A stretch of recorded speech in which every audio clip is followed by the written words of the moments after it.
Howdys and Salutations, y'all! Hope you've had a good Tuesday so far. Or if you're on to Wednesday at this point, I hope it's off to a good start. They don't know where anyone stinking is anymore. The internet's kind of big.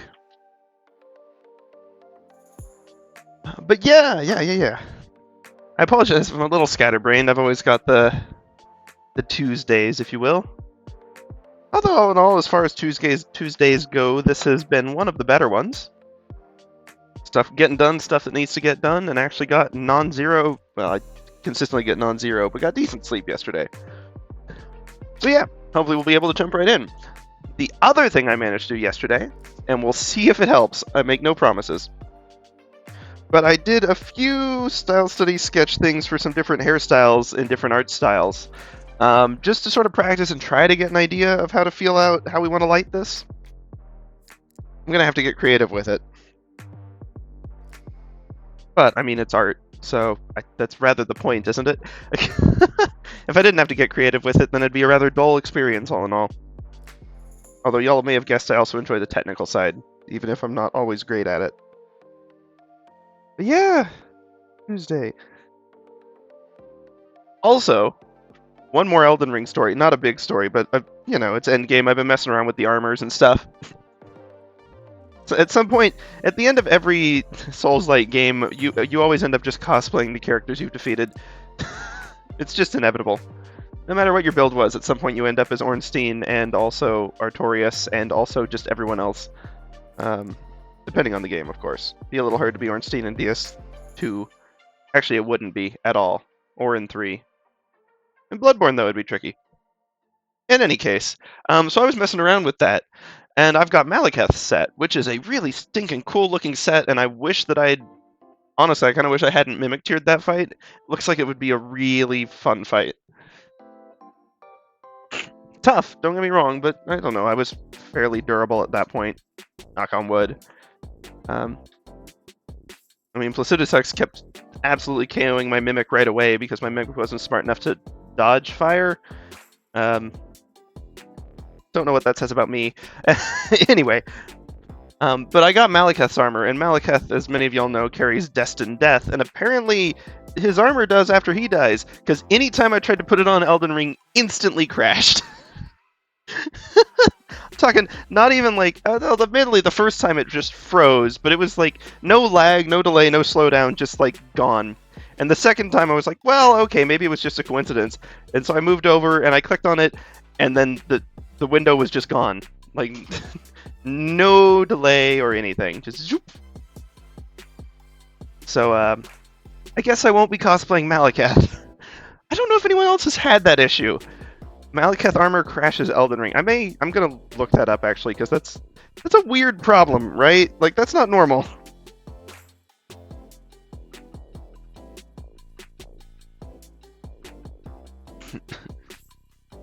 That's weird.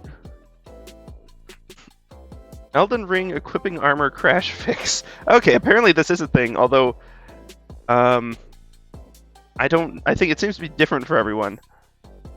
So I'm quite happy that of all the ones that killed it, it was Malekith, because that's just lore-wise perfect.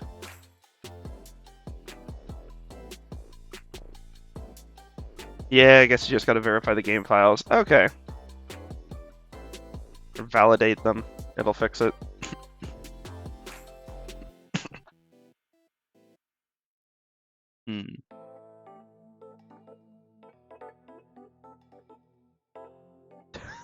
And also, before I leave this, I've been cracking up at Zanzibart memes. The old Elden Ring, it's the idea that there's a bit of a trend where they'll have, you know, just some guy with a big sword named Myrmidon of Loss who gasps Zanzibart, forgive me, when he dies. And then that leads you on some massive, like, 2-hour rabbit hole of figuring out who the heck any of those characters are. And, I mean, it happens a lot. I mean, all these examples are just from Elden Ring, but it happens in all of the Souls games. Let's see. But their quotes of their death quotes are, e.g., forgive me, Devon, forgive me, Darius, forgive me, Arena, Lord Mikola, forgive me, Marika. I mean, guys, it's not your fault you died. Okay, some of them it is.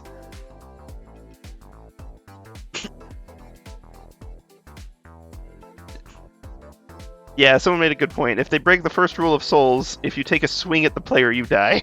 Or the player dies. Most likely both.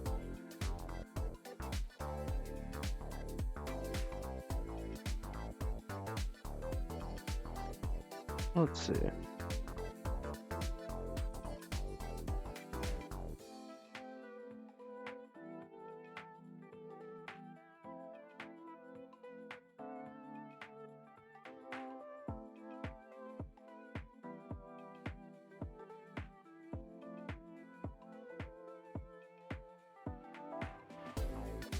Anywho, before we go down the rabbit hole of Roberto, and I haven't actually played Sekiro, so I don't know how he says it. Why don't we sort out my pen mapping and get started on this? Yeah, you'll probably get a little sneak preview of my other monitor there, where you can see that I have saved entirely too much Elden Ring fan art. I got the bug again. It's fun. It's, I mean, I can't necessarily. It's too big. Say that it's too big for replay because I've never been able to fully replay any of the Souls games. Like there's such experiences, but there's also areas that are such drags, and usually toward the end of the game, where I'm just like, I don't have the energy to do this a second time when there's not the same sense of discovery. Not to say I haven't gotten close, although I had one replay run end in Tomb of the Giants because I was just like, whatever. And I had another replay run end in for Dark Souls 3, and rather abruptly at the Twin Princes, who curb stomped me like 15 times in a row, and I was like, okay, I don't know how to deal with them. And it was at the height of the DS3 hacker summons and invaders, so I didn't want to have multiplayer on to get help. And the NPC summons, much as I liked them, died like immediately. So I was just like, well, I guess this is where we're at. Okay, let's see how this looks without the line work. Let's see if we can get this to... So here's my thought. If we can get this to look recognizable as hair and with the different strands flowing in a way that makes sense without the lines, then we can add lines for like style and flair, but they won't be essential. And I think that will be better because even knowing that this is a bad habit and a problem, it's something I fall to. When you're drawing hair with lines, you've got like two options. Oh, yo, Dado! Thanks! Good to see you! Yeah, we've put a lot of time into this one, but it's been turning out well. You can see I've got my reference. But figuring out how to do textures and stuff has been a challenge. Good to see you, although I suppose seeing you also means your sleep schedule's ruined again, so sorry about that. But how you been?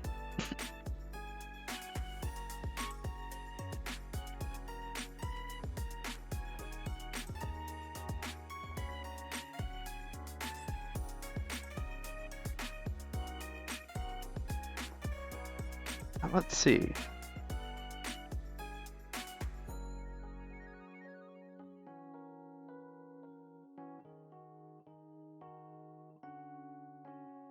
Oh, nice. I'll have to go check it out. But yeah, I've been good. I don't know, work plugs along, things plug along. Slowly get into an exercise routine, or at least stinking trying to. But all in all, pretty consistent. Not even slightly the line I was trying to draw. Yeah, I'm glad to hear you're doing good too. Okay, yeah. And there's always the next day look. Speaking of which, actually, I think I ought to flip this and see if it's looking just wonky as I'll get out. I think we sorted out proportions really aggressively before we started doing anything else. So if there's anything wonky, we're probably just going to be stuck with it. But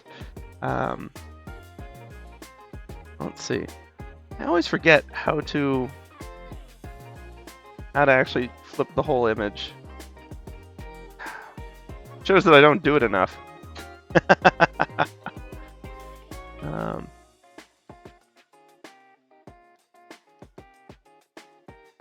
I know there's a transform somewhere in here.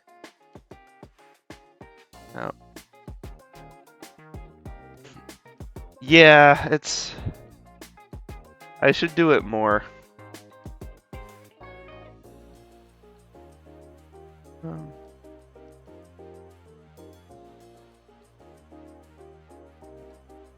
Layer settings, no.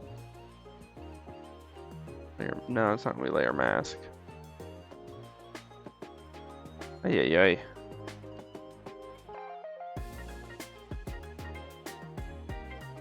Just under edit, transform. Okay, flip horizontal. Oh no. Oh wait, cancel. Too much selected. Edit. Did I make it too big? What the heck did I do? Okay, I don't know what happened. I must have somehow selected way too much. But yeah, it still looks actually pretty good.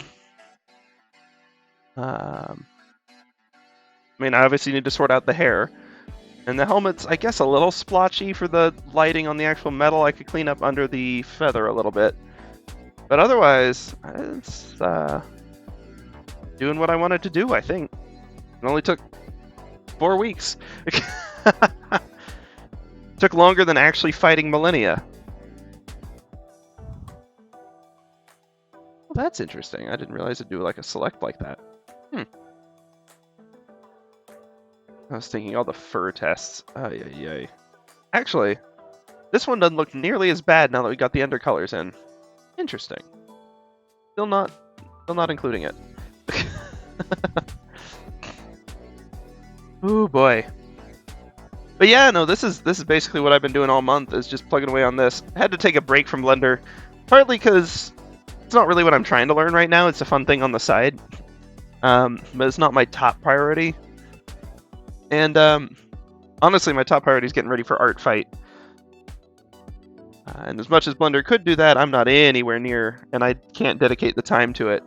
But also, Blender streams are way more prep time required. Way more prep time required. So, it's nice to...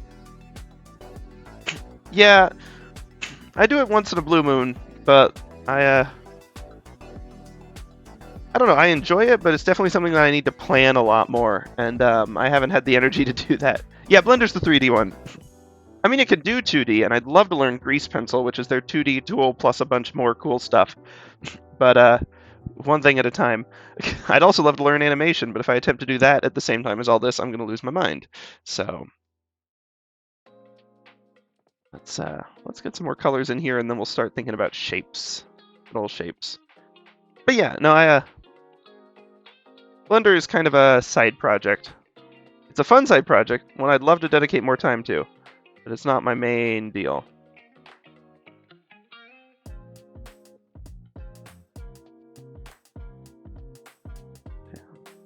Oops, nope.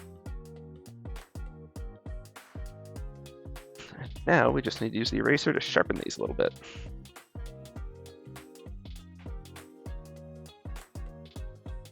Yeah, absolutely.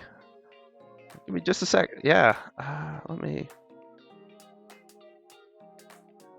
clear this out just a hair.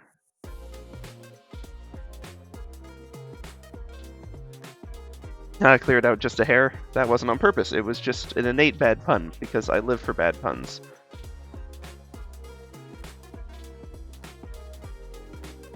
Let's see.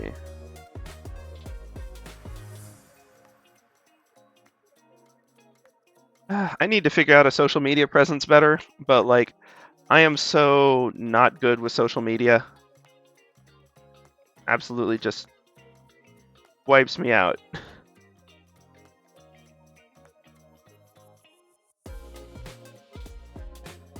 Let's see. Do you mind if I pull up your Instagram? I mean, you've got some cool stuff on here.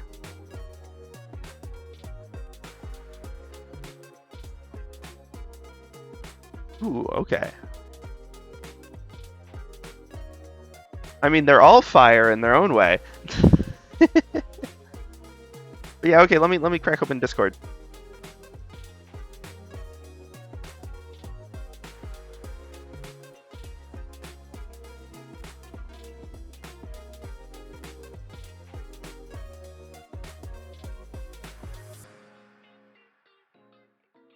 Oh, no, I mean, Discord works great too. You just pull it up. That's the dice, but this is cool. And I can definitely see the shading too, like you're really getting the contour of the face in there. Yeah, no, these are looking awesome. Yeah, figuring out shading's complicated. It's fun though. Like, oh yeah, especially like I like the sharp edges on this one too. Around the hand. Wow.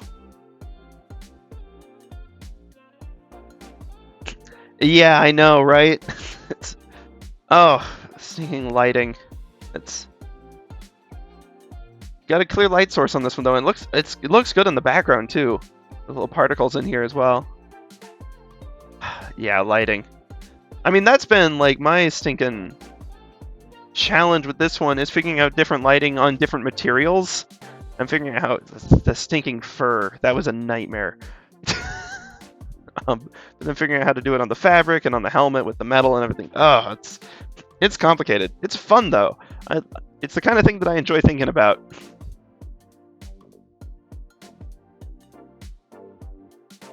And man, when you finally figure it out, it's really satisfying, isn't it? Like, it takes more effort, but the end results look so good. Especially on like, I really like those two you shared.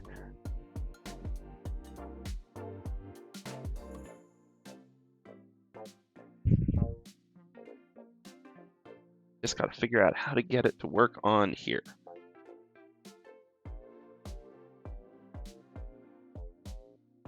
Not this brush. What on earth? Yeah, it's the best kind of sleep where you've actually like achieved something and you're like, I'm done. Oh man. Yeah, that's the absolute best.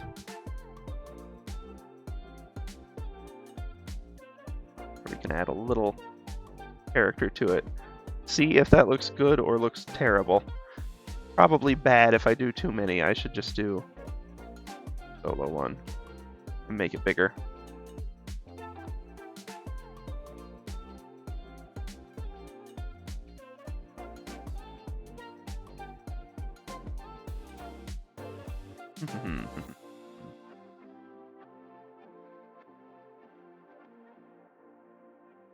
It's part of the struggle with big projects, isn't it? Is you almost like if a project is too big, you don't get that like whoosh of accomplishment just because it's been spread out over so long.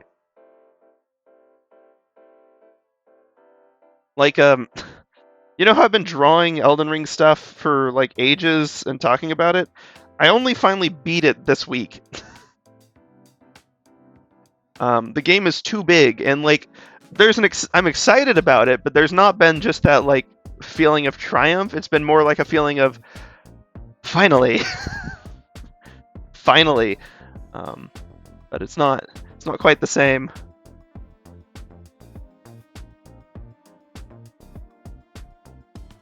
This is the right color. Oh yeah, Oh, you don't want to know how many hours I spent on the game. Yeah, the little Elden Ring doodles, I did a month of them, and like I wasn't completely satisfied with how they were turning out, and I was getting a fair bit of feedback that was similar. And so I was like, I'm going to put these on the back burner. I'm going to go do like a proper illustration to like make sure I refresh all the basic technical skills, and then we'll come back and approach them with a fresh mind and some fresh ideas. So that's what I've been doing. But as far as Elden Ring itself went, it took 220 hours. Admittedly, I had a few other characters I experimented with on. I think the main character was 190 hours, which is stinking ridiculous. That's absurd. That is too much time for one playthrough of a game. I'm honestly embarrassed by how much time I spent on it. But, like, I got almost all of the completion achievements and everything. Like, I'm not even close to 100% gathering all items, but, like, I got all the gathering achievements and stuff like that. So, which is funny because I'm not usually a completionist. It's just the world is satisfying to explore. It's a weirdly good game. I'm honest to goodness shocked. It's got its jank, but it's pretty fun. And of course, the world. You know, I've always been into the Souls games not for the challenge, but for just I like the world. It's a fascinating mythology they built. Especially this one, you've got George R.R. Martin in there doing stuff too. It's just a really cool, like, thing to dig into. But of course, that's my jam. I mean, I studied history. I like real world lore. I've put plenty of hours into researching actual stuff too, and It's just these games kind of scratch the same itch as actual history, which is crazy. but they're fun. I find them very satisfying. The gameplay challenge, hit or miss. People get way too obsessed with it. People get so caught up with like it's the hardest game ever. I'm a casual noob. I can beat it. It's not the hardest game ever. There are plenty of games I cannot finish. But I can finish Souls games. Except Dark Souls 2, but that's for different reasons. Not a bad game. It's just got a very different feel that is going to take some learning before I can get the hang of it. Okay. I like those hair strands, and I like what the silhouette does to help sort of give a little extra character. And more specifically, a little extra definition. Yeah, it's... I don't know if difficult is the right word. The game is dangerous. It's... If you're cautious and plan ahead, then it's not terrible. It's very learnable. It's not like stinking cheap platformer games where they're like, surprise spikes. Okay, it does have some of that. I'm not going to pretend the game's perfect, but like it's dangerous if you're not cautious in how you play, and you have to sort of learn to expect that dying is just part of it. But it's not like death is a failure or even really much of a setback most of the time. It's just like, well, time for another go. People get really hyped about how hard it is, and I'm afraid it scares off people.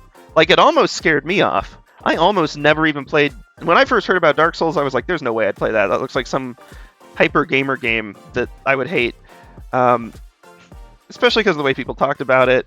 But then I watched some game developers playing it and explaining like the level design and like the art of the world and stuff, and I was like, oh, okay, no, actually, I'll give it a shot. I won't expect to get far, but I'll give it a shot and see until it gets too hard. And it didn't. It was satisfying and fun. Dark Souls 3 especially gets hard, and everyone has different challenges with them, so I'm not going to pretend it's a universal experience, but they're not these great impassable challenges that you're only worthy of if you get past them or anything. Yeah, just get in there, go in with the expectation that you're not going to breeze through it, but that you'll be able to get through it. And like it's a pretty fun experience. If you go in expecting it to be like a haha, I shall go in and finish a couple levels in one day, you're probably gonna have a bad time with that. But if you go in sort of expecting a challenge, and just being ready to be like, okay, I'm happy to take on whatever it throws at me. It'll be tough, but not impossible. Then it's pretty fun.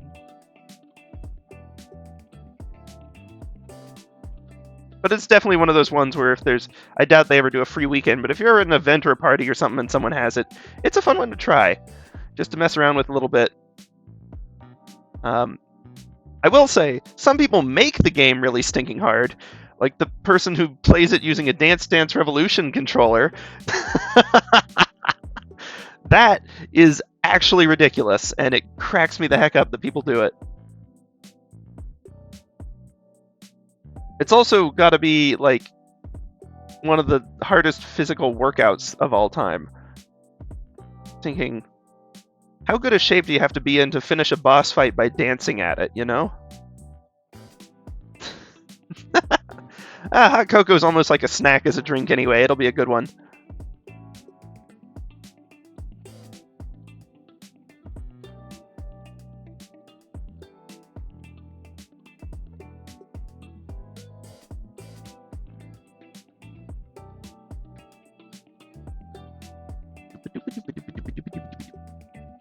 Oh, but yeah, I know way back at the start of this, I was about to say that there's two approaches to drawing hair if you're doing lines, like line work on it. One of them is to go like basically no lines, just a few key accent ones that don't represent strands of hair, they represent like big shapes. And that's closer to what I'm doing. I'm just monologuing at this point while Dado's away, but I do like me some monologue, so I will keep going. And that's, I'm basically just doing the big shapes that you would use those lines to define. But the other option is you've got to go all in and really actually be drawing, not literally every hair, but like really high detail. Because if you do anything in between, it immediately looks like a child's drawing, and it immediately looks bad because there's not a way to represent a medium number of hairs on a head. It looks clumpy and awkward. I mean, maybe there are ways to do it well. I haven't seen it done well, and I have not been able to do it well. We do need to make this one bigger and a little more curved. Okay. We'll just zip that through.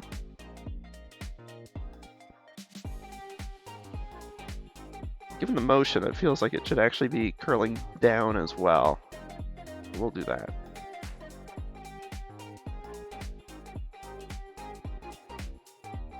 Whoops, too much. Got a little over enthusiastic with that. There we go, that sort of fits with the flow better anyway. I feel like I need to sharpen the point a little.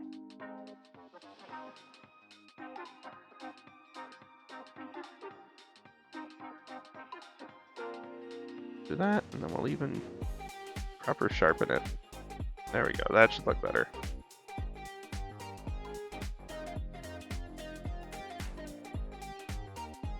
Yeah, using a bigger canvas size than I had done in the past was definitely the right choice for this illustration. The more pixels, the merrier for this kind of thing. And I'm going to need to figure out the flow of the hair, especially since I've been sort of winging it. I do know that whatever I was looking at yesterday to form this, I'm no longer seeing. I assume it must have been like maybe a shape in there. But even if I do want to do that, I'd need to think of it less like the negative space shape and more like the actual hair shape if I want to be able to represent the flow right. So I'm going to have to be a little more clever with that.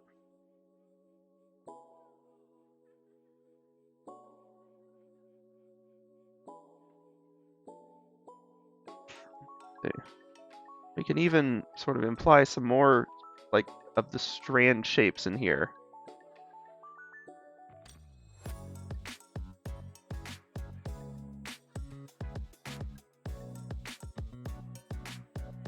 Apply this sort of arcing up a little bit, and this one I'll make arc down a little more. I need to reshape the exterior. There we go. And of course, be a little more chill. You can see there's kind of different strands happening.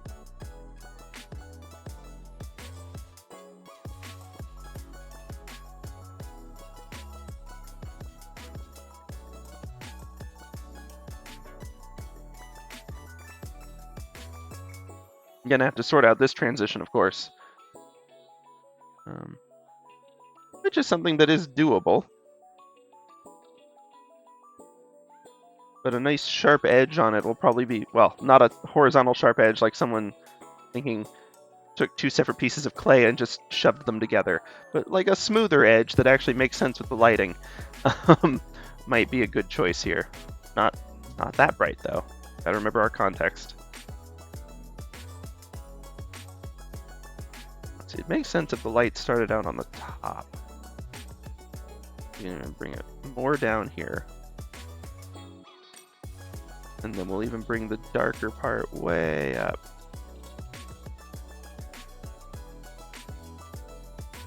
Hey, welcome back! I'm just working on figuring out how to transition the hair here. I'm going to start with blunt triangles, and then we're going to slowly smooth them out and make them more like actual proper hair strand length. We're getting some interesting stuff going over here. Always fun to try to work with negative space and shadows and such. I wonder if I could add one more strand that would really... Like if there was... could even imply this is going a little higher. Which, again, I do need to be careful. The overall image, we don't want too much of the hair dark, or we'll lose the sort of lighter aspect up here. Maybe what we actually need...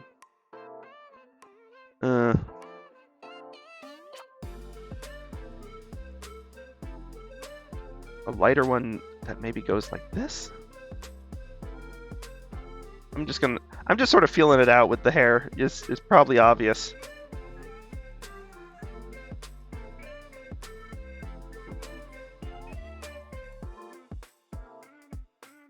Yeah, actually, so two answers to that. Yes, definitely. I'm definitely doing a color version of this. I've even been doing like little sloppy rough colors with a fun brush for the YouTube thumbnails that I can. Probably won't show well with the value blocking, but when it was just the sketch, I think I had some of those. Oh yeah, this needs background to see that. Had a few of those in here. Yeah, some of these like soft lighting things. I didn't do the whole thing though. It was just for different thumbnail sections, so it's kind of haphazard. But that's been fun. Yeah, I'm sure I've got a few more of them buried in here. When they overlayer on each other, it doesn't always look so good. And I was just sort of throwing it in for a vaguely painterly look. I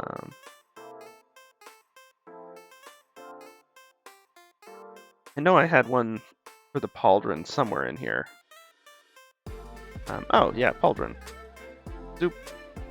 And cloak. Zoop. Okay, so yeah, like obviously when they're all layered, some parts were sloppy or it's different days, but it was fun to do some like loose painterly stuff. But what I really want to experiment with is CSP has a nifty tool called the gradient map.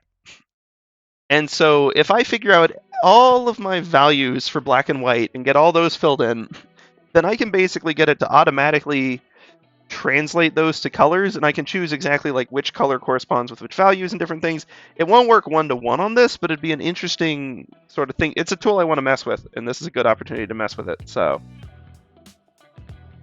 oh, I mean, even that's kind of an interesting effect.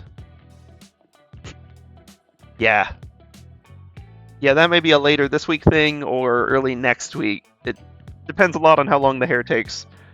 Which, it's going faster than expected, but it's still going to take a little sorting. Although I should check my lines and actually, I might be able to get a few extra interesting details if I play nicely with those. Yeah, this actually kind of works. I'll mess with that more too. That, I'll be honest, that has been a really nice result from what what was basically a silly brush I accidentally made. I was working on some custom brushes. I wanted to make a better pencil feel because I've got a tablet that can handle angles, like if I tilt the pen, but I didn't have any pens that really use that in a meaningful way. And it's how I like to shade with pencils, so I was like, oh, I'll try to make some custom pens. And I accidentally made, let's see if I can find the stinking mess. I called it Windows XP Screensaver, which is a terrible name for it, but I will not change it because it's also a really weird pen. Yeah, absolutely. Happy accidents in the extreme. Because if I just go for it, hold on, it needs to be a fairly good size. It's just like a really light one, but like it definitely keeps its edges, and so it felt like as I went on, it looked like, I don't know if you ever saw the old Windows XP screensaver where it was just like tubes and stuff, and they would start overlaying on each other with translucency. Anyway, it's what I first thought of, and so I named it that. But it's actually got this really interesting, it fades big and it almost gives kind of like a brushstrokey effect with the translucency. It ended up not being a bad watercolor sort of simulation. Not the easiest thing to use in the world. I'm sure there's much better watercolor pens out there, but it's, yeah, for throwing together thumbnails, it was pretty quick and pretty fun. So, you know, been having fun with that. Hold on, I see that one in there. Cool. Yeah, it's, I mean, even with like a solid black, you can get a pretty good smooth gradient as I adjust pressure and like adjust tilt a little bit, and like it's a fun one. It's a weird one. It's really stinking weird to use, but I've been enjoying it. But it's also been a nice contrast because that's a very freeform sort of, it feels more like painting. Like I've done a little bit of acrylic painting stuff, and it's just a very, like, you sort of let it do what it wants to do for a lot of it, so you can't be technical, and it's been a fun contrast with the super technical shading stuff I've been trying to do here. If I were ever doing like quick illustrations or something, definitely going with the watercolory one. It's a neat effect, and it's very fast to do compared to this, given that it's like, I don't know, shading each section of this has taken like a whole 2-hour stream, whereas I can probably do all of it in 2 hours on the gradient tool, and and if I did 3 hours, then I could really like clean it up, make it look nice. So it's It's an interesting one.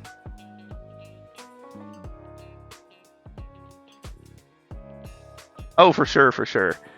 Just like every D&D character I've ever made. Always with the wonky ones. I made a warlock who has a terrible contract.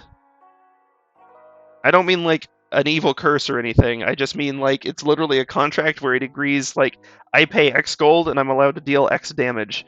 And so if I go broke, I can't attack anything or defend myself. It's going to get this character killed. Oh, yeah, I don't actually want that layer. I want value blocking.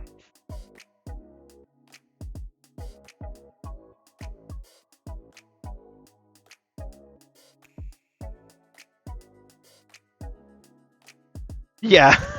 Well, I mean, look, that whole party is on the morally dubious category anyway. Believe it or not, my warlock is probably the most morally upstanding, which is a bad sign.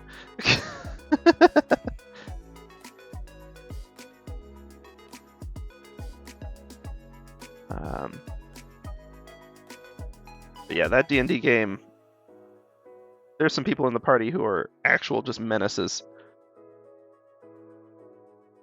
Not in real life. They're lovely in real life, but, you know, people get very into character. Let's see, does that look... Whoops. No, whatever that straight line was. Does that look halfway? I need to continue forward if I want to do that, and I don't really want to go too far with it. But yeah, I mean, I built my character literally with, like, I was like, okay, what spells would be useful for getting money? Sleep. Maybe. Because it's going to be a problem.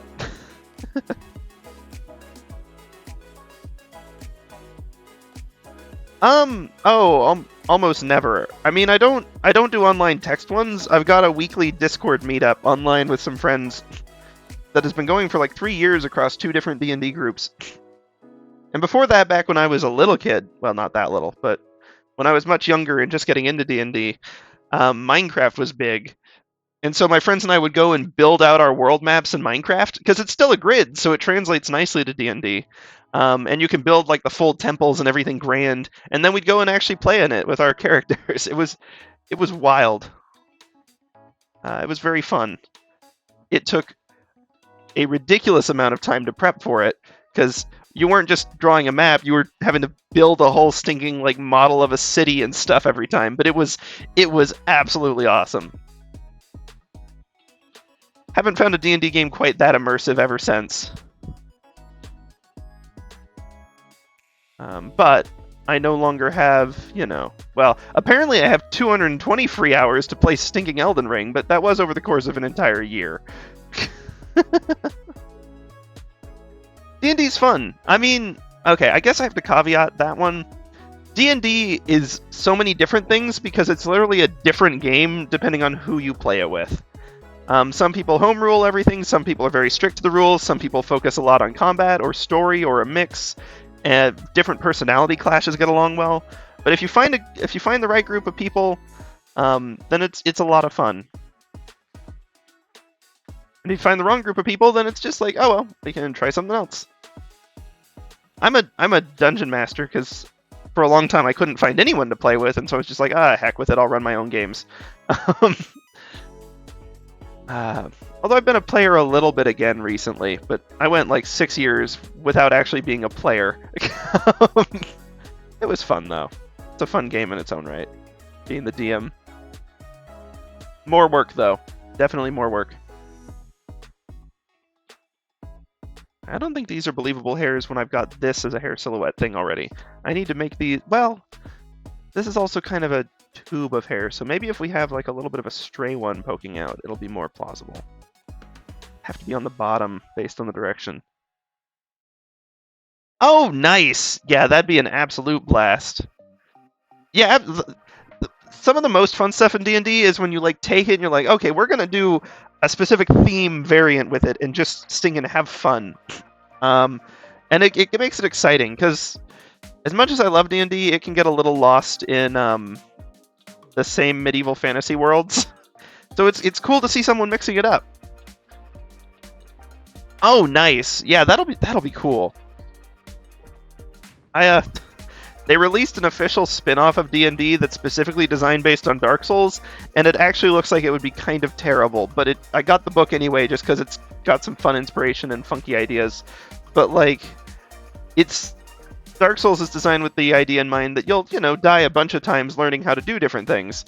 And D&D, combat's really slow, so that's going to be so tedious. My Hero Academia would actually be a really fun variant. I'll admit I've sort of fallen off the show, but I won't deny that it'd be a great setting for something like this. I think that curves the wrong way.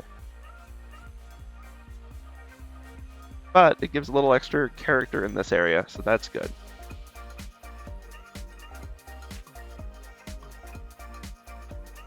We need something in here. I need some shadow in behind, I think, just so that there's some depth. And then I need, I think, one more stray strand. Nothing crazy, but just like a small one. Just sort of fill in with detail. Hair is definitely one of the things where I said, oh, I'll just do it with the value blocking because it'll be easier than doing it with the lines. And even if that's technically right, still curse you past me for not prepping very well for this. Ah, well.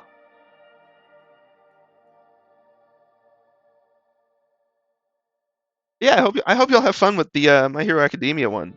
That'd be a really cool version. I'm glad we live in an age where D&D is seen as just like a fun game option now. I don't know about over where you're at, but in the US in the 80s, a bunch of people like decided that it was a cult game and that anyone who played it was an evil cultist, and it made a whole bunch of hullabaloo over nothing. Like, yeah, absolutely, but just have fun. I will say, D&D games, this is one thing I'll say that they almost always manage to do. They're the ultimate spawner of just like group in-jokes. Yeah, the whole cult thing has definitely died down over here too. It was like big in the 80s. I mean, I don't know if I can vouch for actual cults. I don't know anything about them, but like for D&D, the panic about it is kind of over. It's just a game. But yeah, the one thing D&D definitely does do is spawn in-jokes and art inspiration for characters. It's absolutely inspired a ton of just fan art and stuff that's fun. And it leads to so many bizarre scenarios that you always find like yourself referencing. I still reference stuff from games that I played in like when I was like 14 or even younger. When I was honestly probably when I was even like 12 or 11. Like just stuff from way back when, because it was like, I don't even know if it's that funny anymore without the just nostalgia of it, but it was so fun at the time, and it was a fun time spent with friends, and so we just sort of all latched onto it. Like our DM had an NPC who would show up every time one of us started to break the fourth wall and get too meta about things and be like, rulebook? What's a rulebook? But of course the NPC just showed up out of nowhere, which was the most out of character thing. So it was a fun little way to get us back on track, and we also grew to actually kind of like the character, so it was funny. Don't know if it works so much describing it, but that's sort of the way in-jokes are. Is I hate to say you had to be there, because usually once it's explained, the in-joke kind of works. But D&D, everyone's there, and it's fun.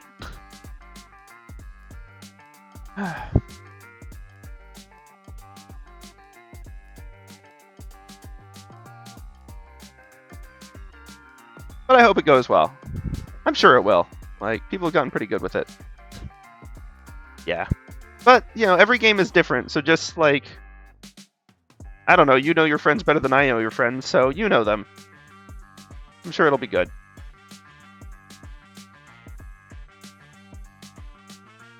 It's funny how many different variants and spin-offs there are now. Like, one of the funniest ones to me is, there's technically My Little Pony Dungeons & Dragons, because they're made by the same overall publishing company. So, like, if you want to play with rainbow unicorns and such, it's an option. If you want to play Dramatic, deep battle story is also an option. And every stinking thing in between. It's a very freeform game.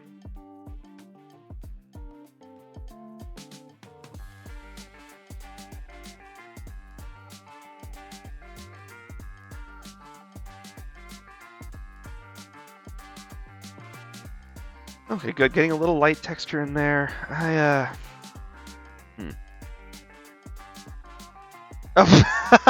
Oh, I was just saying there's a version of D&D that's based on, like, My Little Pony, the old children's show. But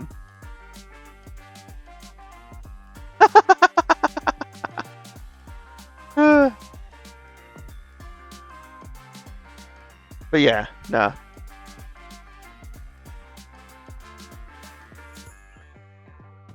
Good old D&D My Little Pony, because they've got a version of it for everything. It's like Monopoly. You know, I don't know, over here there's a version of Monopoly for stinking everything. Every city, if you go to like the tourist, like the visitor center, they've got that city's name Monopoly, and it's just landmarks from that city. Every like national park, every major tourist attraction, random TV shows, there's a version of Monopoly for all of it. Yeah, exactly. Naruto Monopoly. D&D's the same way. There's subversions for everything, and you can just freeform it because it's just pretty flexible imagination based game. So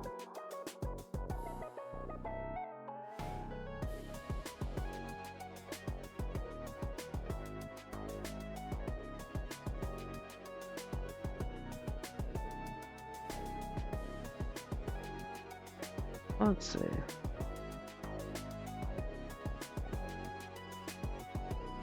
There we go. Let's get this looking a little more like the same shape that we've been going for the rest of this hair. Long, slightly wavy. I say slightly wavy. It's pretty wavy. Oh, yeah. Let's see how this is looking overall.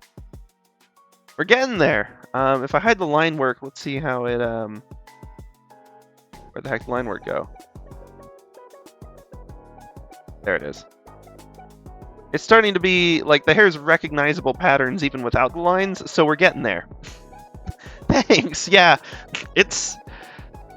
Hair is always so complicated, and we still got some work to go on it, but it's getting there. It's coming together better than I was afraid it would. Still looks a little too much like there's tubes of it. I'm going to have to be cautious about overdoing it on that. But, I think overall we're capturing the feel reasonably well without being overly distracting. It has been interesting on this, trying to figure out different textures for every area. I'm, like it or not, I'm going to have to be so, like... I have to be careful with the hair detail that it doesn't look too cartoony compared to everything else. Because everything else has so much detail. The helmet... the line work on the helmet took a long time, but it was really fun. The feathers were actually the hardest part by like a mile. You'd think it'd be the knot work, but I was just like, okay, we can figure out where the circles are and everything. There's lots of sort of easy landmarks to say, okay, this one goes from this point to about here on the helm, and then this strand goes from here to that point, and this is at the 2/3. Like it took a lot of time, but it was easy to get the placement of stuff right. The feathers, it was just like, okay, there's... The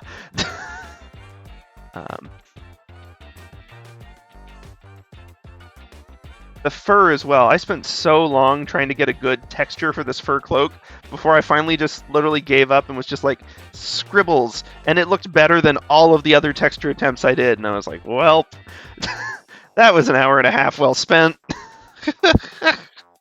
But sometimes that's how it goes. And better to end up with the good texture, even if it took a long time to get there.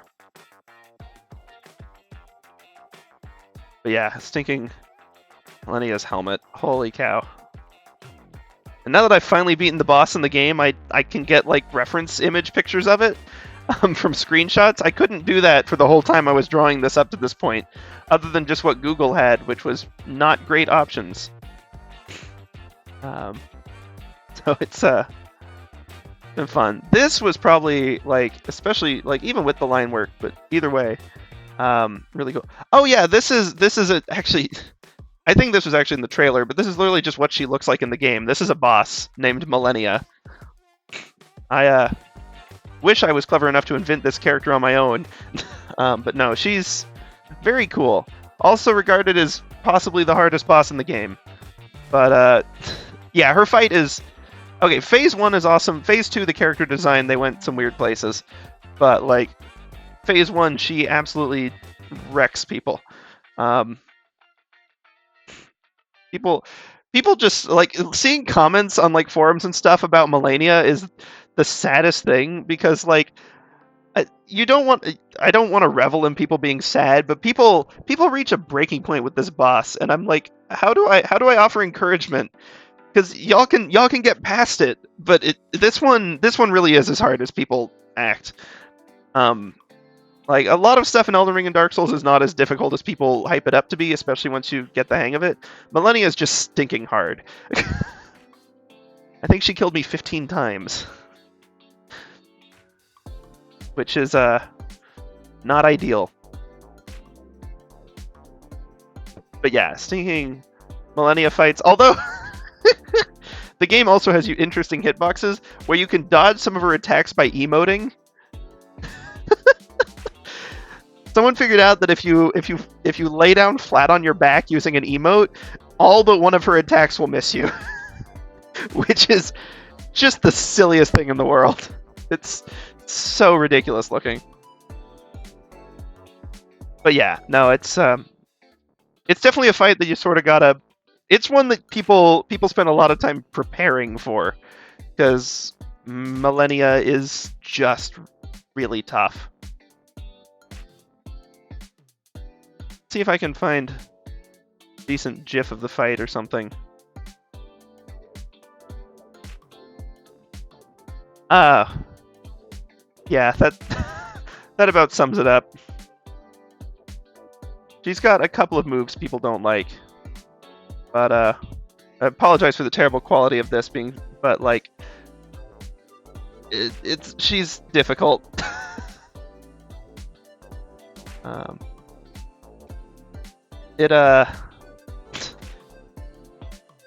Yeah, she's exactly as dangerous as she looks. But she's fun. It's a genuinely fun fight because it's. This is the thing with Elden. For people, when you really do want to get into the difficulty of these games, the fun of it is a lot of the time like learning the moves of the bosses and figuring out how to anticipate what they're gonna do, which is hard, honestly. But that's, for people who really love the challenge, that's sort of their deal. I want to make a 3D, either 3D print or like make a cosplay helmet just of her helmet, because it's just awesome.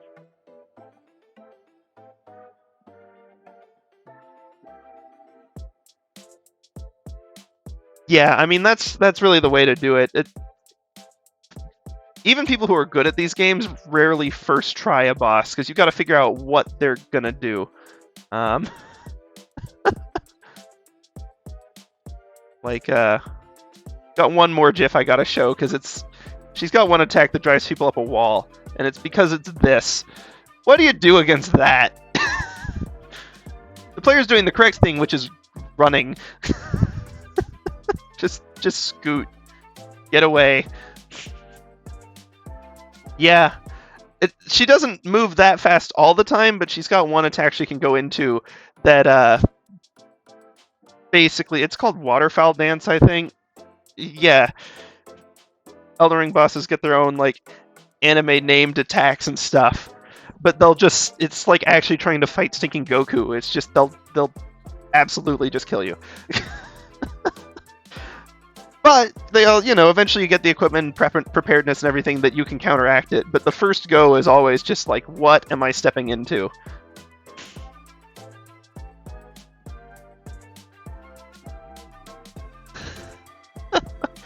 Malenia's fight's a little ridiculous. Again, that is the last fight of the game or typically one of the last fights in the game in a very long game. Nobody expects anyone to start the game and immediately just wander up to Malenia and say, okay, let's do this.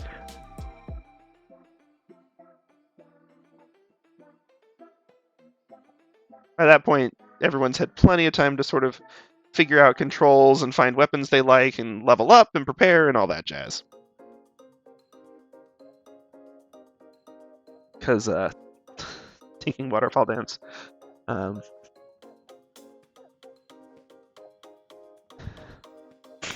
That would be stinking amazing, and I would love to see it. But the fact that there has never once been a video of that on YouTube makes me think it just hasn't happened. Because people would absolutely brag about that immediately. If you just showed up and beat Malenia, people would praise you as a hero. Or they'd say you were cheating, one of the two. But, like... Oh, yeah.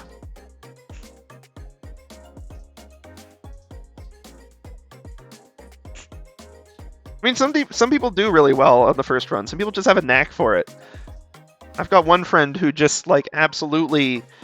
I don't know, the way that the game works, it just clicks with him. And so he can just walk up and, like, not always one try a boss, but, like, he figures them out super fast. It takes me usually a lot of attempts. I'm like, okay, we figured out this move, and we got stabbed by the next one. On to the next one. 2 moves figured out, and that one's a grab, and they've killed me again. But, it's a learning process.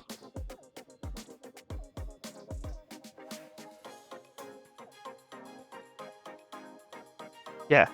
But that is also, I think, the reason Elden Ring and these Souls games are so popular on Steam, or not Steam, well, yes, Steam, but Twitch, is because people love watching everyone else experience these bosses for the first time.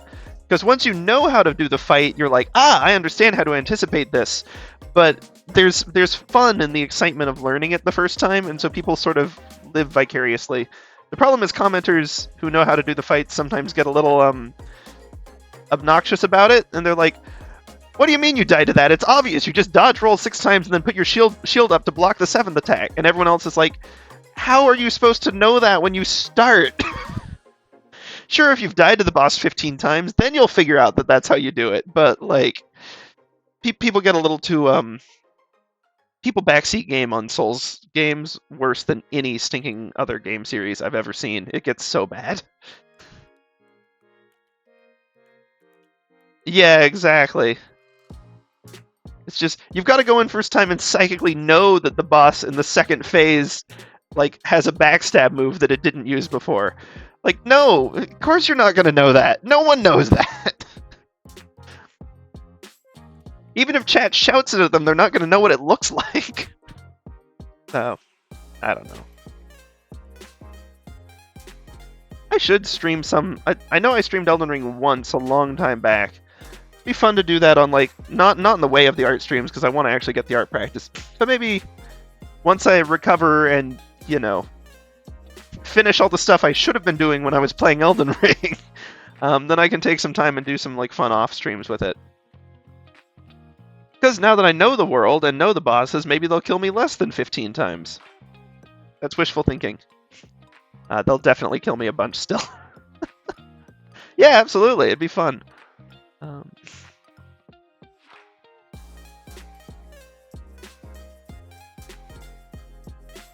I don't want to lean into it too much up here. In fact, I really kind of just want to leave this as it is. It implies more hair texture depth without actually getting too caught up in anything. And we can sort of imply the back of the neck a little more. Cool. That'll work. Problem is this. This isn't reading very clearly.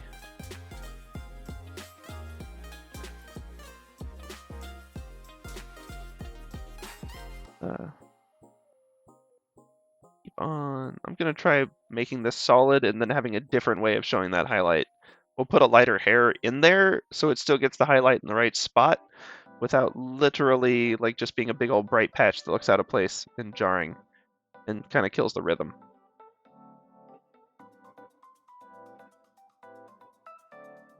I can add a little bit of a hair here with some cleverness that'll give this some texture, but still ultimately keep the main shape going there.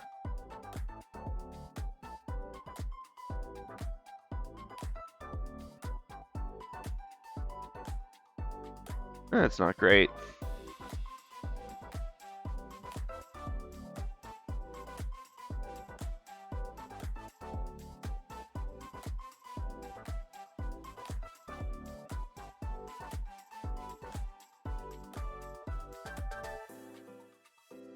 Make that flush. There we go. That looks better now.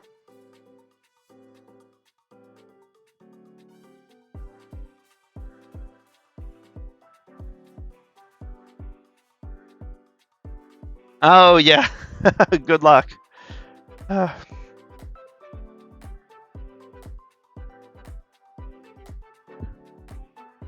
you have a good walk with the dog, though. Dogs are great. I'm definitely like, well, I can't say definitely. I think I'd be more of a cat person. But the only pet I've actually had is a crawfish.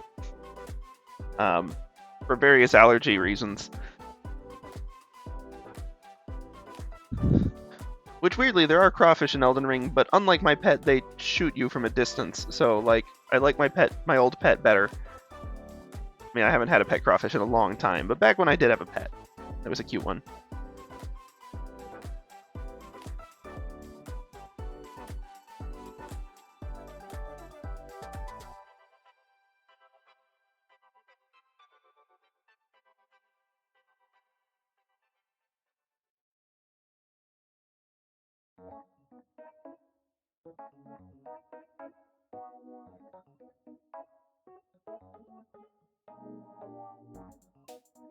Oop, too late. Whoops.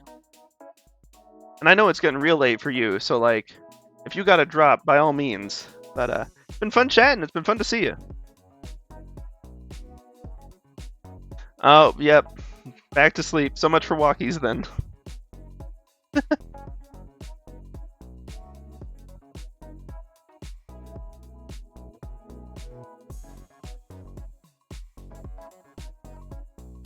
Okay. Sounds good.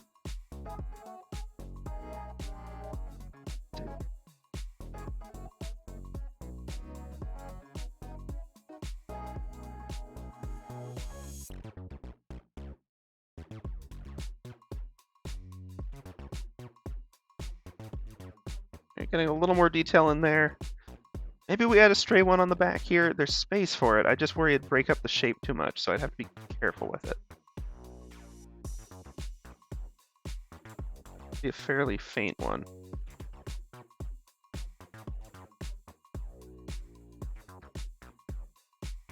See how that looks. Whoops. Ah, rats. Should have lifted the pen so that the undo didn't undo as much. Ah, well. Oh, yeah, absolutely. Oh.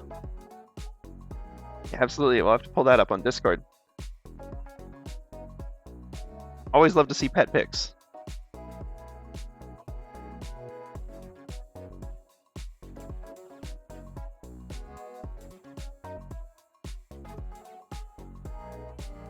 There we go. Aww. Let me get this pulled over for everyone. Aw, that's super cute.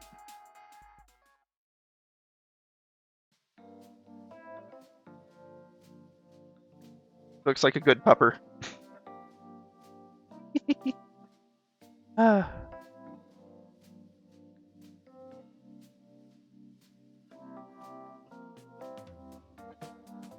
Yeah. I used to pet sit for my neighbor at school one time. Or a few, mainly one big time. Oh, a naughty pupper. Aw. not feeling cooperative today. Yeah. It's hard to know with the dogs because everyone's just like, oh, they have to be good. They're a doggo. And they're still good at heart, but you know, not always cooperative or helpful at all. Yeah, I used to pet sit for this cat. It was a hairless cat, except it was a hairless cat crossbreed, and so he had no hair except a really fluffy tail, and he was stinking snarky, but he was fun. He liked to hide like right behind door frames and bat at people's ankles when they went by, which admittedly scared the heck out of some students, so we had to make him stop doing that. But Mostly he was chill. That's a lie. He was thinking rude, but I still like Tut.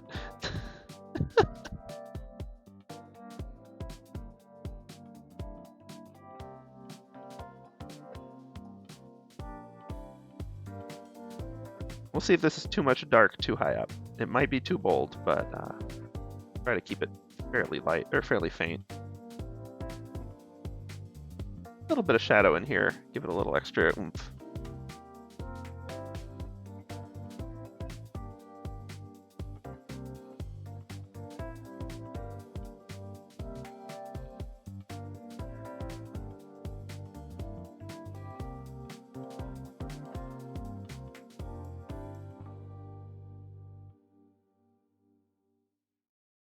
Oh, that actually gives it some good volume. Okay, cool. Oh yeah, absolutely. Yeah, it was great to see you again. It's been a while. Obviously no pressure, but it's always great to have you. Have a good one. Yeah, absolutely. We're getting this posted, and I've actually, if it works, I've got like a time-lapse thing going, so hopefully we'll be able to see the whole thing start to finish.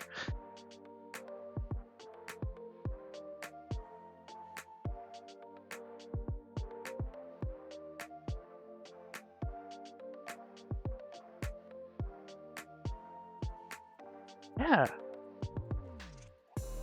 Yeah, don't you worry.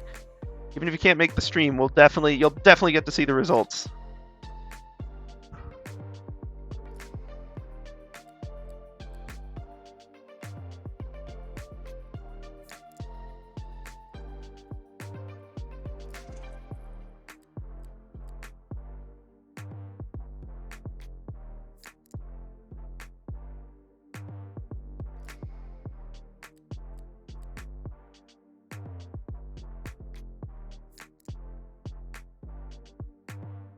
Okie dokie then.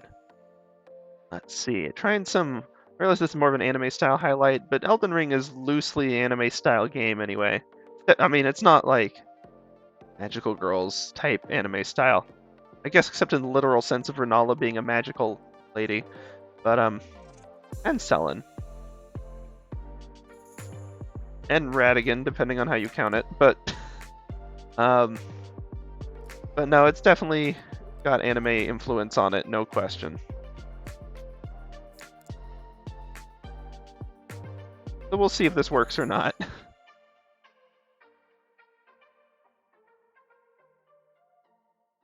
Actually, question, maybe it's an Ash of War or something. How the heck do we know that Malenia's thing is called Waterfowl Dance? How on earth would we know that? Okay. I do like the idea of having a highlight there. But I'm going to need to make it more loosey-goosey longer rather than like a nice small patch if I really want to fit the style we've been doing. And no, it's a fair question to ask, do we want to fit the style we're doing? But I think in this case the answer is actually still yes. And just getting more detail in here is probably good.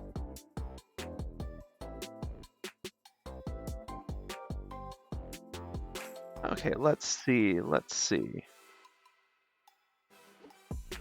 Okay. One singular long strand in here that just kind of weaves in and then like kind of putters out at the bottom mayhaps. Could even like give it like a little something like that. That look more kind of lightning bolty. I need to try to get it more down in here with the curve because that's really weirdly unintuitively kind of where the light is really coming from. Because it is an above light, but it's also a pretty head-on light. Oops, straight lines. I gotta be more careful with those straight lines. Okay. Okay, this is sort of coming together now.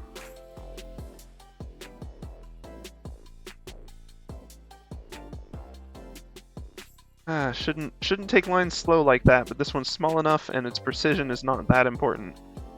So I cheated. It's fine. I think.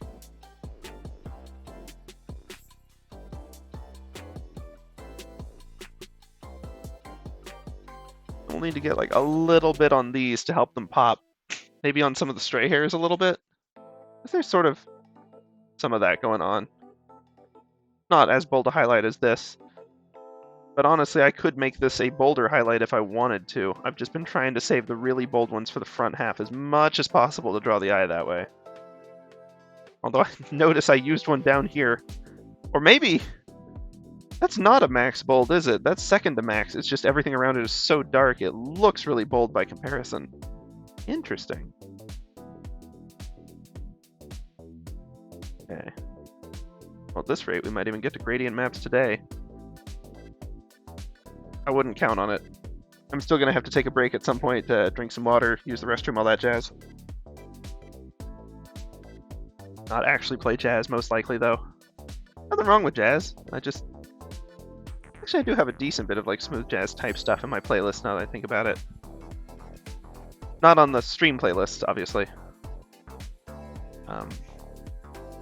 Although this has kind of got funk vibes as much as it's hi-fi. Hi-fi isn't really a genre so much as a recording quality, best as I can tell.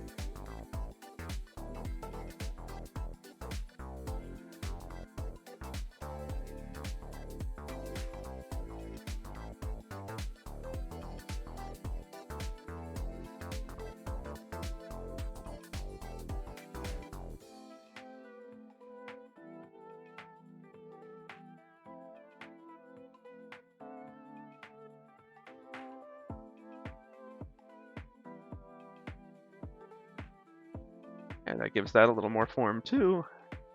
We could even have a little bit of a reflection on one of these hairs.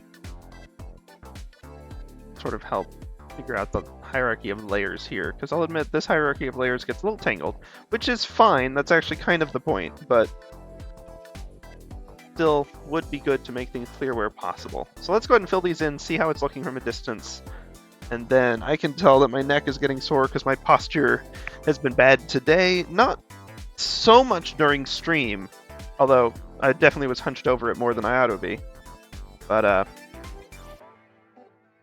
rest of the day, my posture's been bad, and I slept at a weird angle because it was cozy. Isn't it a pain that the angles that are the most comfortable to fall asleep to are the least comfortable to wake up to?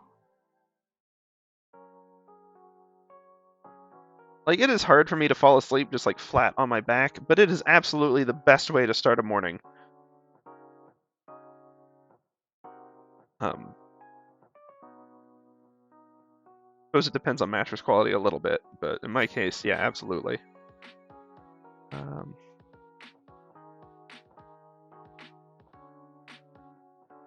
Whereas, like, falling over curled up at weird angles is super comfortable to sleep in, and super awful to wake up in. Guess that's just the way of it.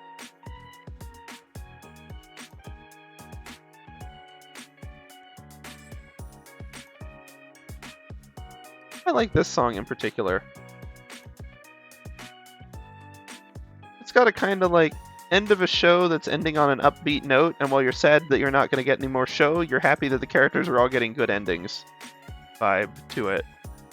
Which is entirely too much description to really be a vibe, per se.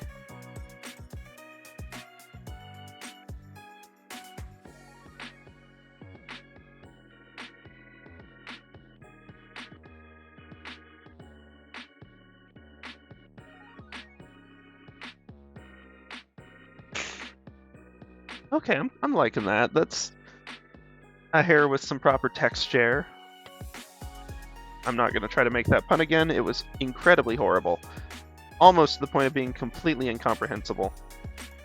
Potentially actually to the point of being completely incomprehensible, if I'm honest.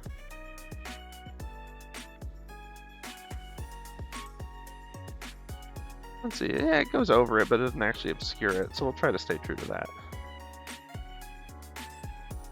We can always get like a little more in the way of stray hair going on.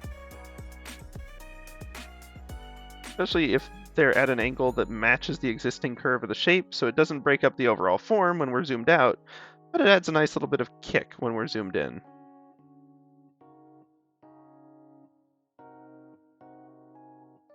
Now what I really ought to do that would be a good exercise, just take a bigger brush, darn it, what am I doing? Curve, drat, there we go. But a really good exercise would be to do just a two value illustration. Just the lights and the darks. It's a good pixel art practice. It's a good actual art practice. Something I ought to do, genuinely. I guess I could add one little bit of stray darkness in here.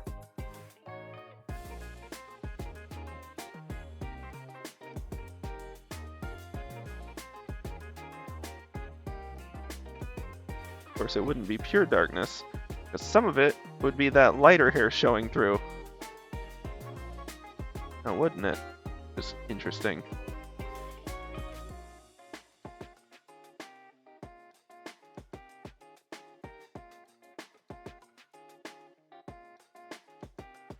Oh, that actually kind of does work.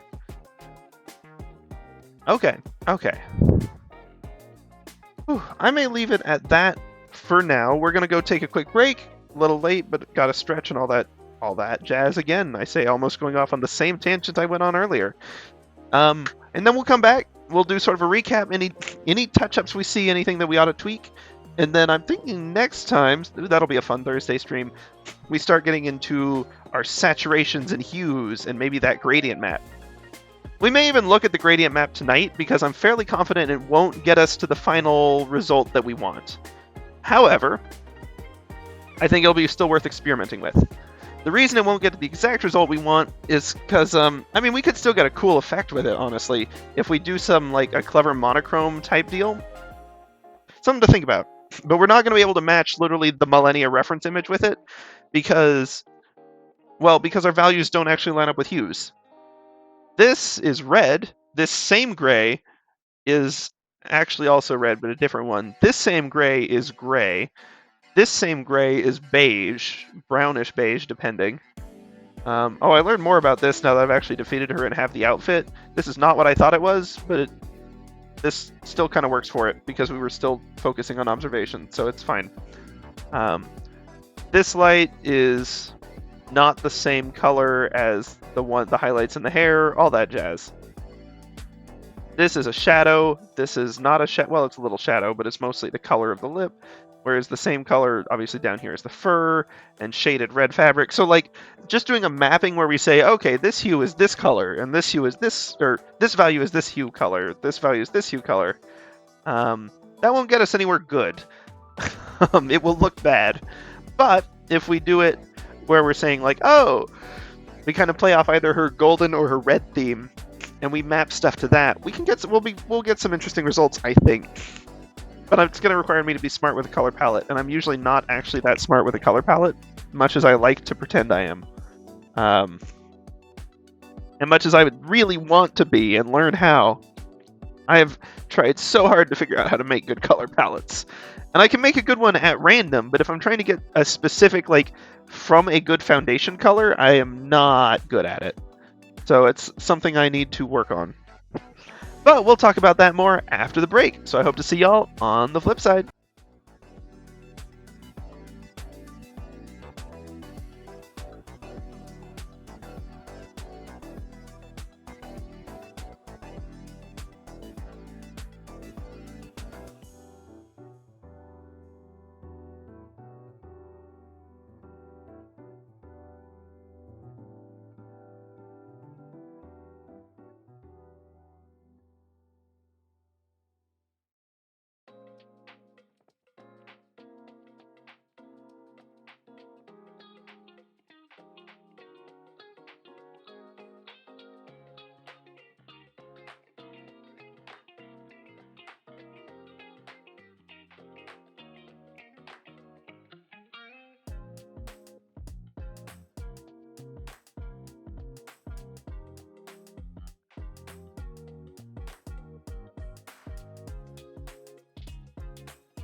Howdys and salutations, y'all! Welcome back! Thanks for waiting. Apparently, I will say my posture was worse than I thought it was. I need to get a posture check thing in chat. Because, holy cow. You know, when you've been on a really long car ride, and you stand up, and all of your joints are just like, we've been released, and now we're angry at you, but also please stretch. That's what it felt like just standing up from my chair, and so clearly I needed to shift some stuff around. So I've done a little bit of shifting that'll hopefully help for today. Even try a little more. Get a more vertical drawing surface for my tablet. And we'll go from there. I'm trying to sit more upright in my chair. Realizing that putting a big old cushion on the office chair is probably thrown off where the lumbar support is supposed to be. So maybe if I go without the cushion, I'll be sitting lower. But I may get better back support. All the stuff I didn't have to care about when I was like 12. I mean, I probably did and should have. I just didn't care about it and could get away with it. Okay. So looking at this final review, it looks like that's oh, that's kind of it, isn't it? I mean, it is. Let's zoom out to make this kind of the same size as this one. And, you know, the hair looks more dramatic. It's got a lot of contrast. Maybe I need a little more highlight in the dark gray hair section. But I think overall, that's it. I think we've drawn it.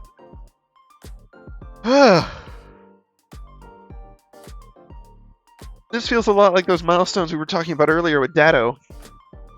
Except this is one of those ones that's so long, and there's still more things to do technically, that it doesn't really feel like it's over. It's just like, huh. I guess that's not a thing that we'll be doing additional of immediately. Yeah, it's interesting that, like, you can tell a clear reflection edge on this one that is not quite as consistent on ours. It would almost imply that I need to bring this point of reflection actually, like, over a little bit more. Isn't quite what I'd expected, truthfully. But I'm down for it.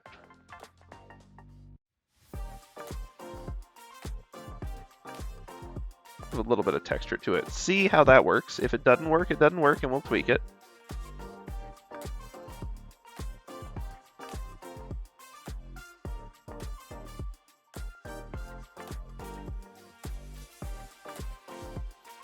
I'll clean up the edge on that, don't y'all worry. The inner edge, too, where it leaves the super faint little edge trace doohickey. And then the outer edge, although it's actually been pretty okay on this one. Didn't get up past the line too much. There, that gives an actually somewhat distracting amount of texture. Let's soften this a little bit and still have it. There we go. It ends up giving an implied amount of shape to like the whole section across here, which is funny. And would also suggest that perhaps, whoops, got to get just a little more of the highlight angling down this way.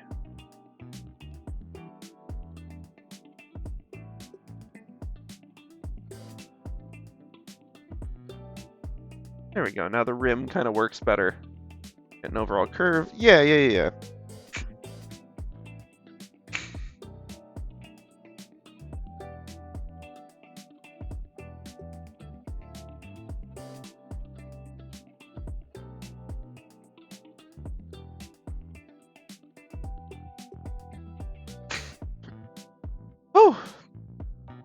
Next up, obviously, I think we have to mess with the gradient map a little now. Obviously, there's plenty more we could tweak. I'm sure the neck could use some more work. We spent barely any time on it, and it's a weirdly eye-catching for what it is. But I'm kind of inclined to leave it alone for now because it still works in the grand scheme of things. Pretty okay. Although it does look a little bit like the turtlenecks from Elden Ring. For better or for worse. I guess what's the question with that? Are they turning into turtles? Can they eventually become the Turtle Pope? I don't know. I don't know what the line of succession for the Turtle Pope is. Okay.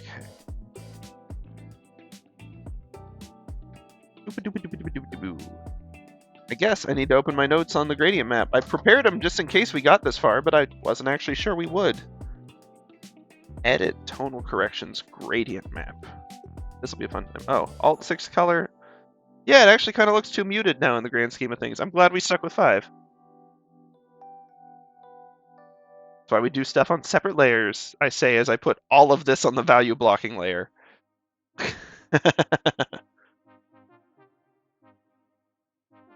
Oh, I can adjust straight up just hue saturation and do contrast. But we can do gradient map, which is kind of our own control over it. And we messed with this a little bit.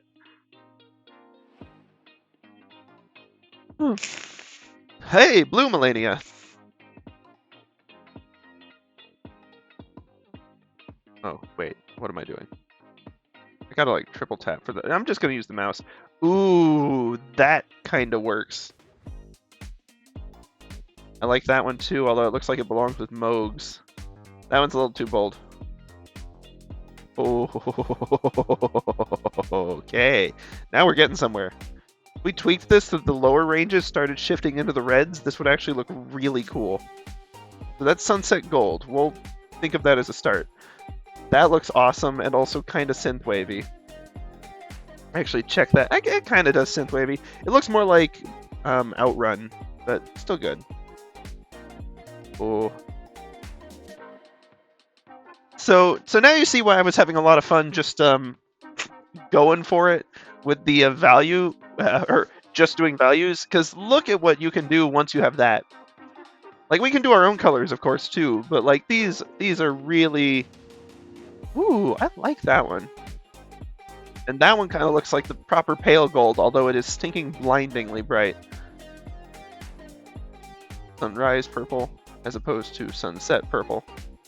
Which is deeper, fair enough. How about sunrise gold versus sunset gold? Which I actually kind of like the sunset one more for what we were talking about. Although I like that too.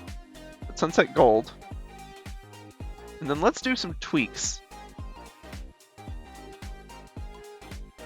I mean, this is going to just... Oh, actually, I thought it would just do chunks, but it'll just sort of affect one section at a time, really. That works. I do want these to be reasonably deep, though. None of the stuff in the original was actually crazy bright. Oh, right. That actually brings more stuff into the bright zone. If I want it overall darker, I need to move that way. But I like the contrast of roughly where it was. Okay, can't undo that. I'm just messing with stuff, so that's good to know. I can Bezier curve it. Oh, that's the mixing rate. Okay. I don't know too much about that, but I know enough to not mess with it.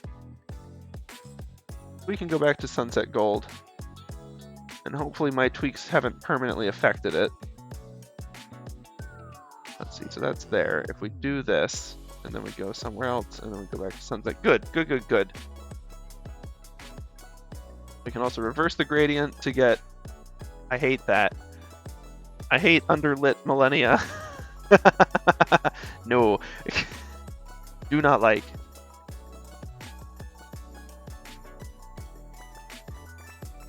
Okay, and so we can add nodes that are specified colors to try to get something else in here. We can try to get a more red.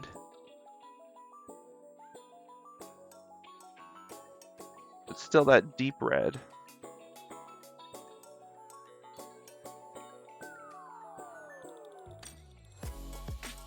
I still want it to be dark.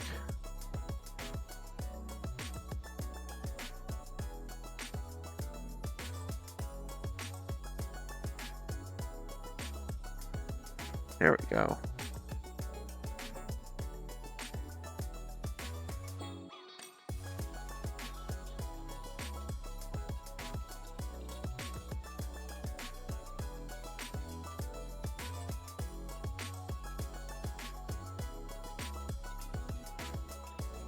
Because our red still needs to be a contrast. But having a little more of a red and a little less of a brown, even though they're close, I think will be a better Malenia look.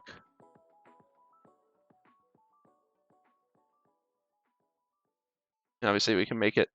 Ooh! That's true! Because we got this in sort of tiers of shadow. Whoops. Oh no. Oh no. I assume solid black? Yes, please come back.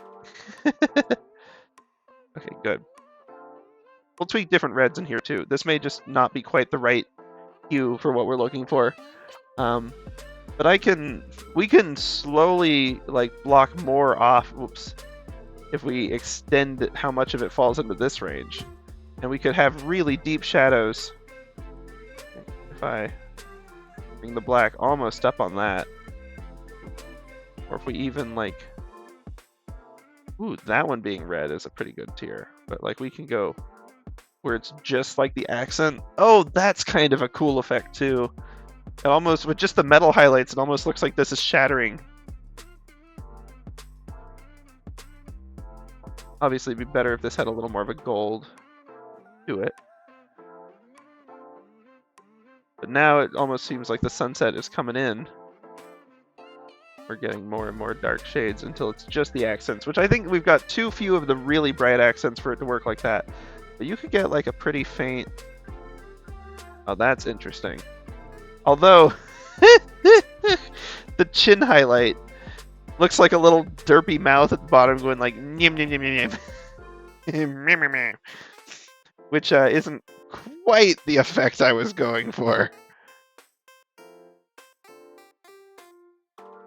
That's interesting though. Heavy on the red with just a little bit of gold accent in there. This is the beauty of the gradient map. Although we can also totally botch it and make our eyes bleed with this if we're not careful. Ooh. I'm gonna have to export a couple of these. We're gonna have to test a lot of stuff with this, methinks.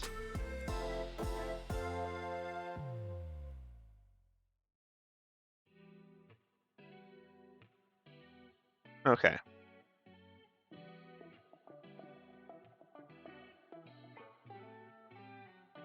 Export single layer PNG. I'm just gonna dump a bunch of these in the... Oh, I even have an exports folder. Ain't that perfect. I should make a new folder in here, though, that's just like Malenia gradients.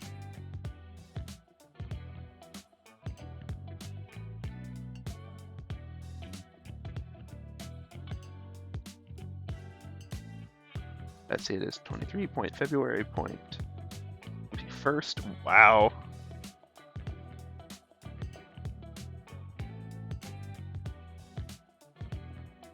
Yep, we'll just grab that one. Go to edit, tonal correction, gradient maps.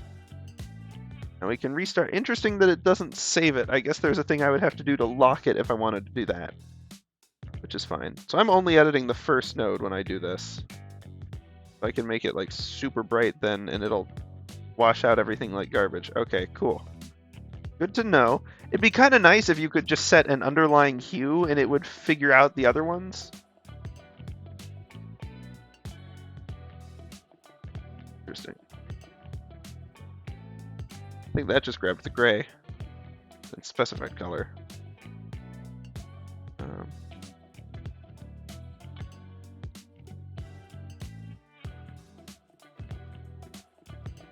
Oh, you kind of can.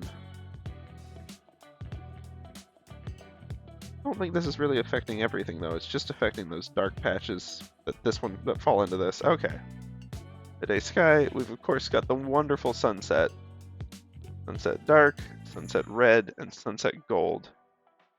Ah, even just the plain sunset gold looks super good.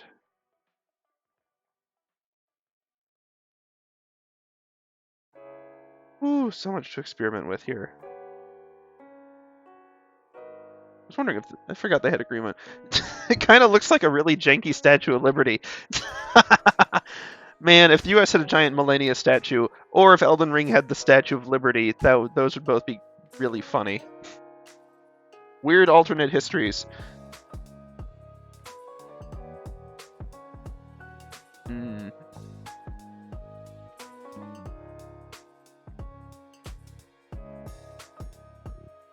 Dooba.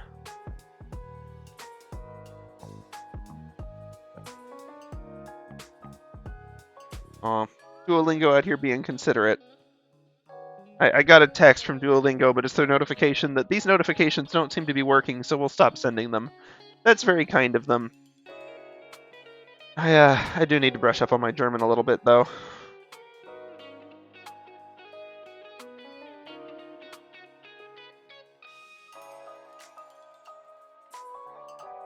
Let's see. Actually, hold on. Sunset Gold. Let's do a couple versions of this. I'm going to move each of these over by 1 tick.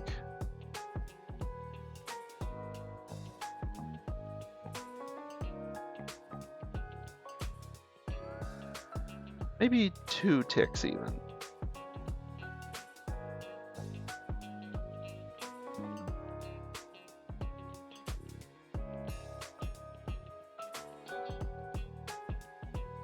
This is Sunset Gold. Load to gradient bar. Oh, I can save these as gradients. Okay, okay.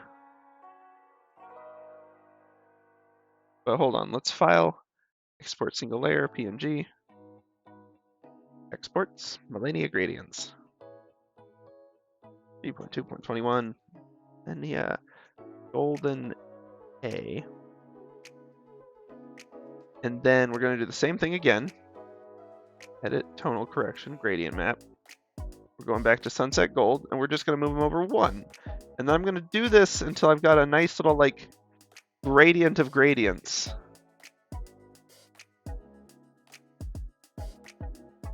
Single layer PNG.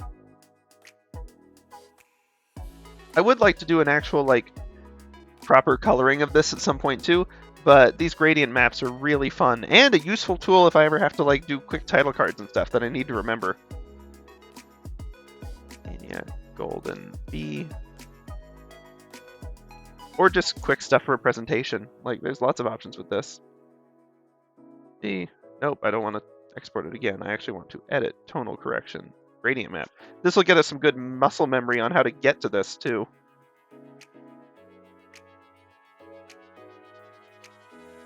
PNG. Exports, Malenia gradients. 23.1.21.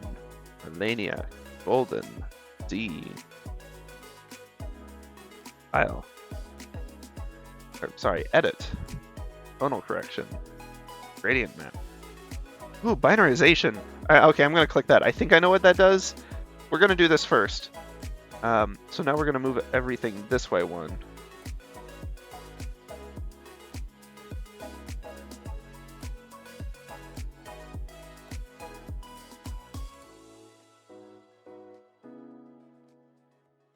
Sports, Malenia gradients. 23.2.21. Malenia, golden, D. Oops, I accidentally called one of them gradient instead of golden. Nope, I didn't. Golden A, golden B, golden C, golden D. And we'll get to E. Then we've got a nice array of 5. Export single layer, PNG. I forgot to do the gradient map first. First, my muscle memory being too memory and not enough conscious muscle. Okay, Sunset Gold. Chuck everything over by 2.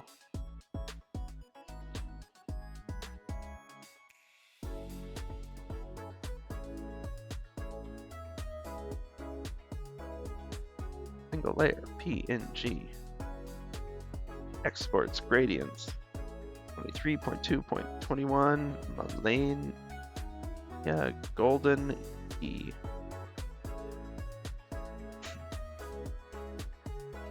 Now, have a little bit of fun. Edit tonal corrections, gradient map. Let's reset this to our...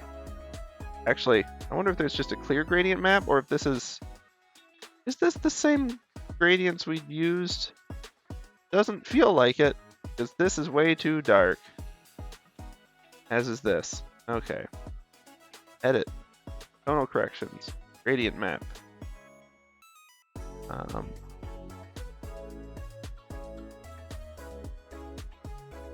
Oh, there's more. Somber shades. Cool. Rainbow. Ah. Sunset. Effect. Thermography. Spectrum. Ooh, that gives like a... Through pure chance, that gives like a burnished copper look. Or sepia. Sepia is pretty fitting too.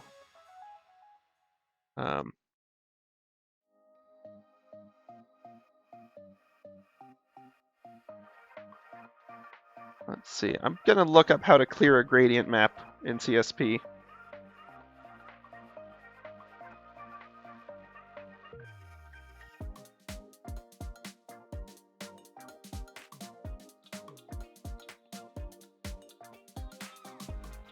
Let's see. Delete. Okay, that just removes it from the list.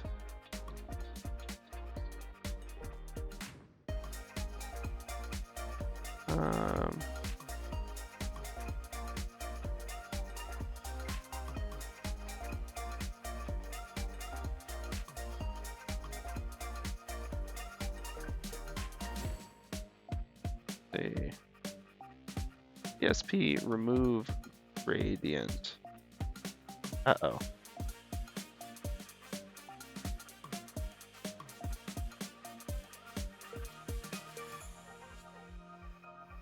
Probably should have made this in a separate layer, huh?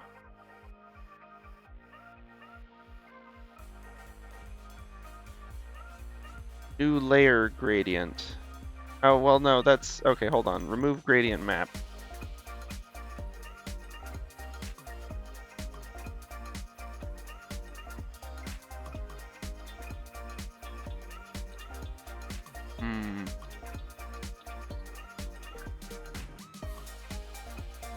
Okay.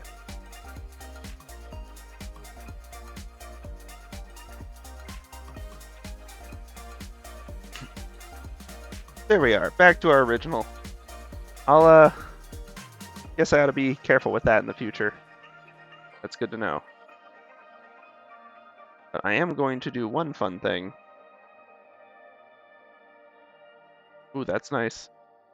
That's actually not bad now that's all filled out, but, create new layer folder. Golden gradients. And I probably didn't need to export them, but that's what I ended up doing. So, you know, and it's easy enough. File, import image. Drawings. Experts. Malenia exports. ABCDE.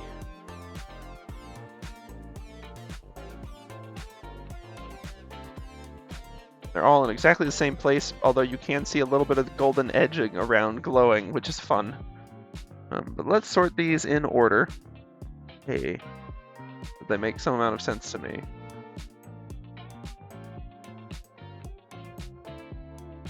Then let's hide our main one. And then what I'm going to do for each of these, do like, oh dear. Oh good. Well, we'll make sure the spacing's a little more even once we've got them all sorted. I'm going to see if this is in any way a good effect. It may well not be.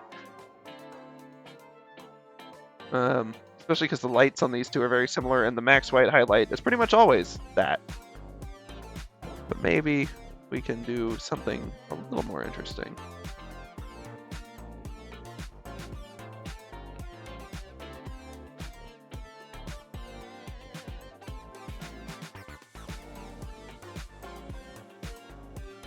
Let's see.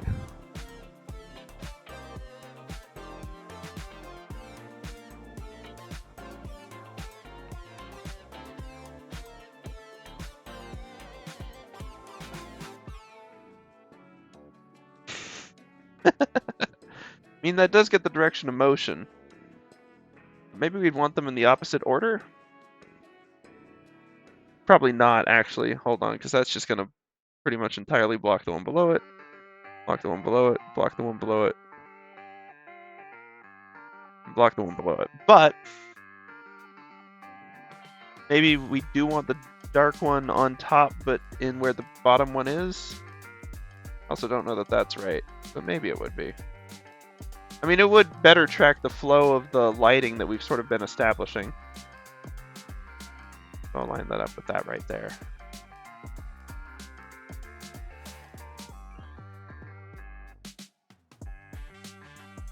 We can get something a little... Whoops. The wrong way.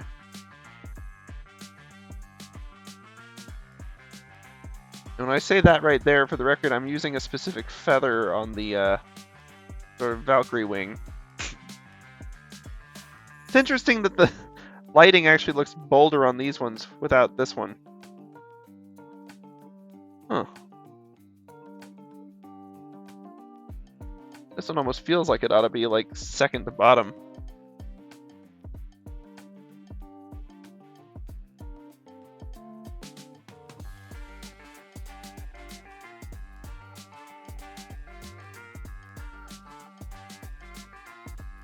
Or even just right over top of this one.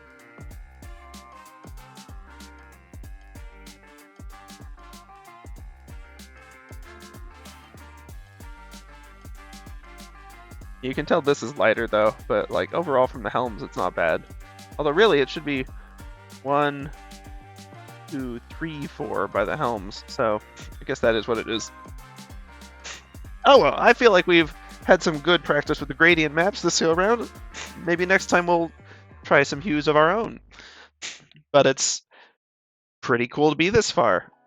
And I am seriously so glad we went and did values first. Like, I wasn't sure I was going to do that, and then that Proco guide was like, oh, that might be an interesting way to do it. Or, I've been planning on doing it anyway, but the Proco guide gave me a practical way, and I was like, oh, let's do that. And then here we are. We've ended up with a good art piece that we can now adjust exactly what hues we want without totally breaking the existing color palette. And we also didn't have to worry about actual hues when we were doing the initial illustration, so it was much easier to focus on the actual important parts. I'm a big fan, especially in art stuff, of being able to, but in learning anything, if you can break it up into smaller steps, it makes it much easier to see what specifically you're practicing. It's difficult to do in art, because so many things play off of each other. Like proportion without perspective is difficult, and vice versa. And heaven forbid drawing people. My word, there's so much to figure out. Rhythms and contours and stinking everything. Everything. And organic shapes are really hard.